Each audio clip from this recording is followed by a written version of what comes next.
Oi, turminha. Boa tarde, bom dia. Bom, vamos lá, gente. Capítulo 4 da apostila de ciências, lá na página 48. Nós vamos falar sobre o ar. Ar aqui, ali e acolá. Nossas pipas serão um espetáculo no céu. Não posso imaginar como seria a minha infância sem esse brinquedo. Mas nem sempre foi assim. Vocês sabiam que a pipa só chegou aqui no Brasil no ano de 1596 e que foi trazida pelos portugueses? Que legal, Akemi, conte mais. Eu li também que, dependendo da região do nosso país, a pipa pode ter nomes bem diferentes, como quadrado, papagaio e pandorga. Bem, essa conversa toda só está me deixando ainda mais ansioso para empinar minha pipa. Que tal a gente brincar no campinho da esquina? Boa ideia! Lá sempre tem uma ótima corrente de vento. É isso aí! Vamos ver quem coloca a sua pipa para voar primeiro. Uhul! Quem ficar por último paga sorvete para todos. Bom, gente, se não houvesse ar, como que a gente ia poder colocar a pipa para cima, soltar a pipa? Não ia dar, né? E não é só isso, não. Se não tivesse ar, como que a gente ia conseguir respirar? E que mais? Se não houvesse ar, o planeta morria. E aí, se não tivesse ar, como é que as plantas iam sobreviver? Elas precisam do ar também para estar realizando a fotossíntese. Estão vendo quanta coisa depende do ar? Bom, como a gente já viu aqui na apostila, para o nosso planeta sobreviver, para a gente sobreviver, para as plantas sobreviverem, nós precisamos de tudo. Da terra, do ar, da água. Senão, já era. Bom, vamos lá. Texto 2. Texto 1. Pipas, dicas de prevenção. Quando soltar pipas, lembre, ao correr atrás das pipas, muito cuidado com o trânsito, para não ser atropelado nem esbarrar em ninguém. Não faça pipas com papel laminado metálico, porque corre o risco de choque elétrico e é grande.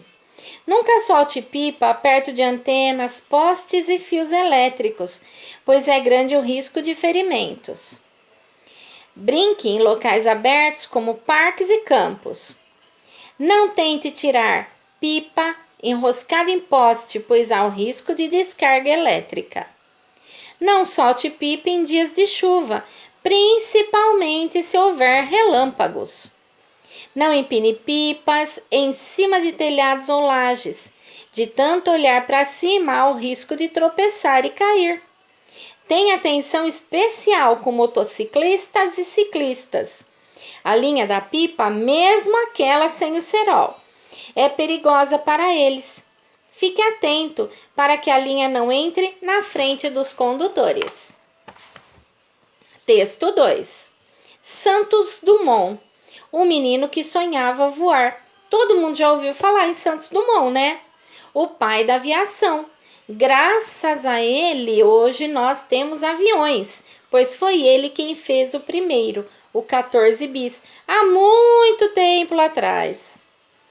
Bom, nas noites da fazenda, a criançada se divertia com um jogo. Quem errar tem que pagar com um objeto seu. Vamos lá. Pomba voa? Voa. Todos levantavam as mãos. Cachorro voa? Não. Beija-flor voa? Voa. Homem voa? Não, gritavam todos. Quer dizer, quase todos. Homem voa, voa sim. Quem afirmava isso era o pequeno Alberto, que ficaria mais conhecido quando adulto por seu sobrenome, Santos Dumont. Desde pequeno, ele já tinha uma intuição de que o ser humano poderia voar e transformou esse sonho em realidade. Em 1906, Santos Dumont surpreendeu a todos ao apresentar o 14 bis. Com esse avião, feito de bambu, madeira, seda branca e cordas de piano.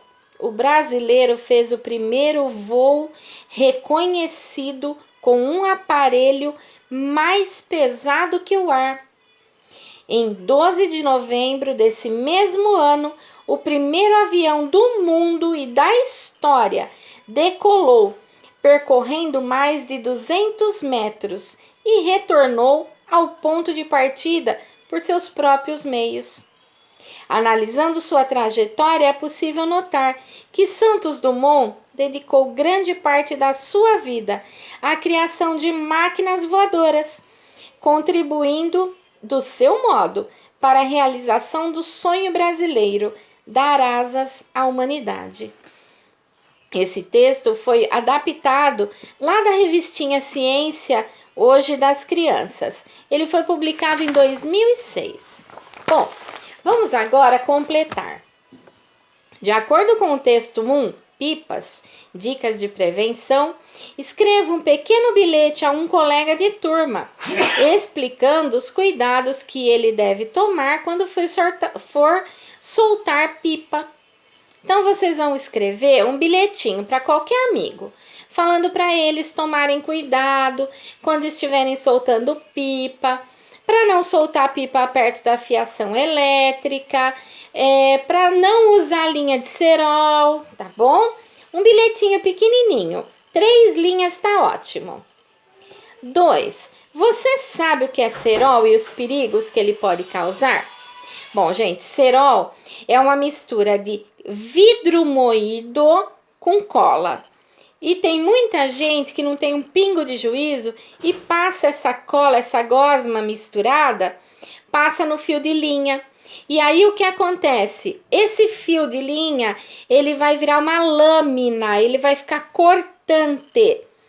E o intuito era de cortar as pipas no ar, tá? Destruir a pipa do outro menininho que estivesse perto. Porém, o cerol matou muita gente já. 3. Conforme o texto 2, por que o brasileiro Alberto Santos Dumont é considerado o pai da aviação? Porque ele foi o inventor do primeiro avião do mundo. E isso aconteceu no ano de 1906. 4. Faça uma pequena pesquisa para descobrir o motivo de Santos Dumont ter dado o nome de 14 bis para seu avião. Eu quero que vocês pesquisem na internet. Não me inventa nenhuma desculpa, porque todo mundo tem celular. Então, vocês vão pesquisar e vão descobrir por que o Santos Dumont colocou o nome de 14 bis no primeiro avião que ele criou. E vão escrever ali. Página 53. Texto 1. Nos dá dicas de como soltar pipas com segurança. O texto 2 nos apresenta informações sobre o primeiro avião a decolar no mundo, o 14 bis. Vamos responder. Letra A. Qual a relação existente entre os dois textos apresentados? Bom, os dois textos passam informações sobre objetos que precisam do ar para se locomover, para voar, que é a pipa e o avião. Na B, em que condições é possível colocar uma pipa e um avião para voar?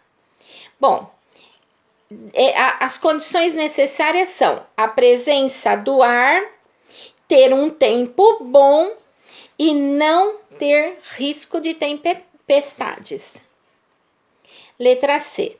Qual é a importância da invenção do avião para as pessoas? Bom, além do avião ser um transporte super seguro, ele também facilita o transporte de cargas de um lado para o outro, auxilia as pessoas na época de problemas sérios ou catástrofes e também foi usado com fins militares. D. Nas férias escolares do meio do ano, soltar pipa vira uma febre entre a criançada. Isso porque os meses de julho e agosto são propícios para essa deliciosa brincadeira. Você sabe por quê? Porque nos meses de julho, agosto e setembro tem muito vento no Brasil. São meses de vento. Brincando também se aprende. Que tal? Bom, essa brincadeira de soltar avião a gente vai fazer só quando voltar para a sala de aula, tá? Releitura de obra de arte. Eu adoro trabalhar com isso. Empinar pipa é uma delícia. Com bons ventos, elas riscam o céu com seu colorido há muito tempo. Essa brincadeira popular foi retratada nas obras de Cândido Portinari, que é um famoso pintor brasileiro. Ele registrou o dia a dia das crianças de lá da cidade dele, que era a cidade de Brodowski, que fica lá no interior do estado de São Paulo. Agora é sua vez. Você está convidado para fazer uma releitura na obra Meninos Soltando Papagaios. Pegue uma folhinha de sulfite e vocês estão vendo essa telinha que aparece aqui. Esse quadro famoso dele. Vocês vão fazer esse desenho, representar esse desenho do seu jeito numa folha de sulfite. Desenhar, pintar bem bonitinho. Tira a foto, manda para mim. Vamos lá. Atmosfera, ar e vento. Você sabia que ao nosso redor há uma camada invisível de gases que recebe o nome de atmosfera? Pois é, a atmosfera é a camada de ar que envolve nosso planeta. E ela vai da superfície da Terra lá em cima, pegando tudo isso até muito além. Equivalente à altura de um prédio de mais de 65 andares, se houvesse um. O ar é uma mistura de gases. Ele é a mistura do nitrogênio, do oxigênio e do gás carbônico, mas também existem outros gases presentes, só que em quantidades bem pequenininhas. Também nós temos o vapor de água e, infelizmente, as impurezas, como a poeira, por exemplo. O nitrogênio é o gás que tem em maior quantidade. E em segundo lugar vem o oxigênio, que é o gás que a gente respira. Como todos os gases, o ar não possui forma própria, podendo assumir a forma do recipiente em que ele for colocado, de acordo com suas características. Então, nós podemos dizer que o ar é incolor, o ar não tem cor. Ar, quando tem cor, é poluição, é poeira. O ar não tem cheiro. O ar que tem cheiro é poluição. E ele é insípido. O que é insípido? Ele não tem sabor. Embora a gente não possa ver, nós percebemos a presença do ar de várias maneiras. Quando ele se movimenta, por exemplo, vamos lá, ele balançando a roupa do varal, as folhas das árvores, fazendo um catavento girar, quando ele permite que as pipas voem, quando ele faz as ondas do mar se moverem ou mover os barcos, a vela, quando ele é fresquinho e entra no ambiente da casa da gente, quando ele espalha sementes pelo campo. Mas a gente tem também o vento, que é o ar em movimento. O vento pode ser bem gostoso, suave, pode ser super forte, pode ser só forte, normal. Quando o vento é muito fraco, quase nem notamos a sua presença.